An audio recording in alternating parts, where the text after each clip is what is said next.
Hey guys, thanks so much for joining me today. So today I wanted to come back to you guys and talk about what to expect when traveling to Brazil. So last year I had the opportunity to travel to Brazil in February of 2021. When I went, I had the opportunity to visit for, I believe I was there for almost 9 days. So I had an opportunity not only to fly, I flew into Sao Paulo, but I got to actually stay in Rio de Janeiro.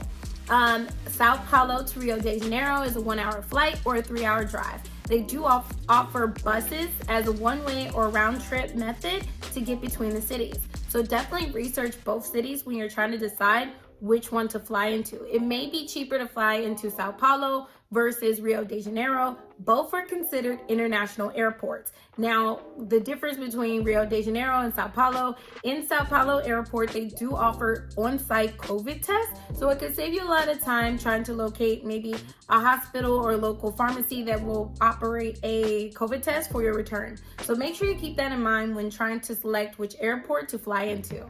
Also, something to just top of mind to talk about. At the time, I did not need any type of vaccination to get in there. However, you also may, I did have to have the COVID test within 72 hours. You may also need something else depending on the airline in which you choose. So make sure to check out the airline, make sure to check out the actual destination that you're traveling into.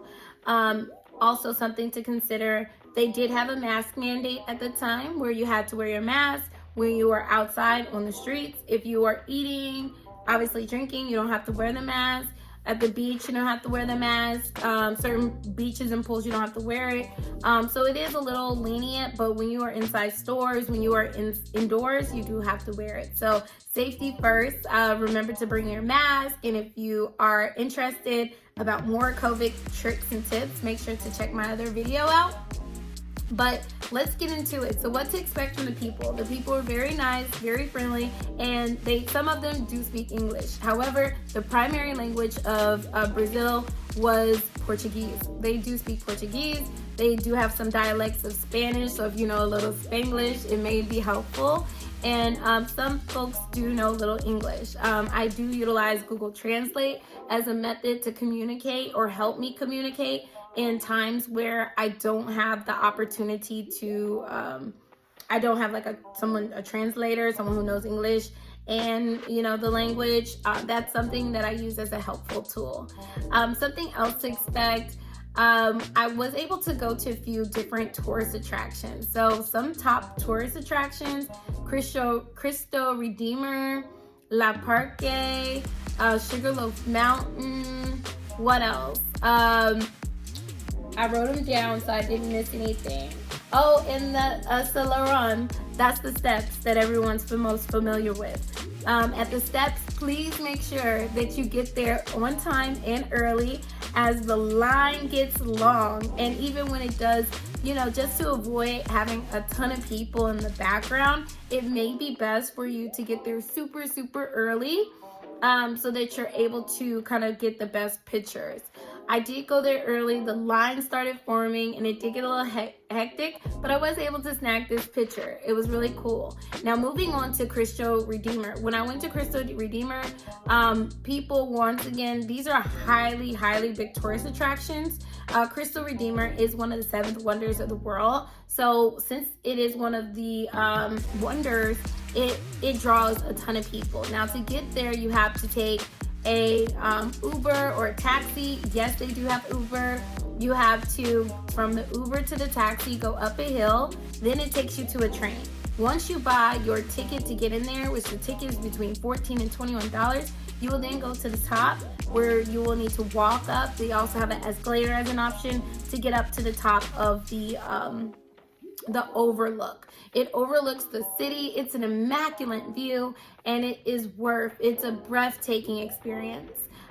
Definitely a very spiritual opportunity for you to get close to one of the wonders of the world. Next is Parque, overlooking the Cristo Redeemer. If you look down far enough, you will see Parque. Parque is like a cafe, museum. It's a very historic place that's been around. but they also offer like brunch, and it was so nice just to be out there in the sceneries. They also have like an actual park and forest that you can kind of tour around as well too. And here's a picture from that. So definitely think about these things and try to write down these places, so when you visit, you can go to those as well too. I had the opportunity as well to visit Sugarloaf Mountain. Sugarloaf Mountain is 3 mountains attached, and you can go up through different trolleys. So you will have to take an Uber to the location. If you like, of course, if you have a car, get a car, take your car, but you may have to figure out where parking is. It looks like parking is very limited there. So be sure to make sure you park your car in a very safe location. But when I went to Sugarloaf Mountain, it was an amazing experience. I had the opportunity to ride on the buggies all the way up to the top of the mountain. You kind of get to see Brazil or Rio de Janeiro from like the grandest view. And at each one, they stop. There's a look point. There was a cafe at one. Another one they had like almost like a concert of sorts happening during the middle of the day. So it was a really, really nice experience. So I definitely advise that you guys do those things as well too. You have the beach. There's a lot of touristy spots. A restaurant they have in Santa Teresa. It's an overlook spot as well too. It's so beautiful to watch the sunset and have a great bite. It's definitely an experience. So these are just some things that you can do while you're out there. Some things that you may want to a lot of times people think about like your hotel. Consider an American hotel, just because if you do not, you may need a converter for your outlet pieces, and it also can make it difficult as well if it's not American hotel like Hilton. They are not going to speak English, so then that could be a little difficult as well to navigate. So consider those things when you are booking your hotel. And make sure that you are putting that in perspective.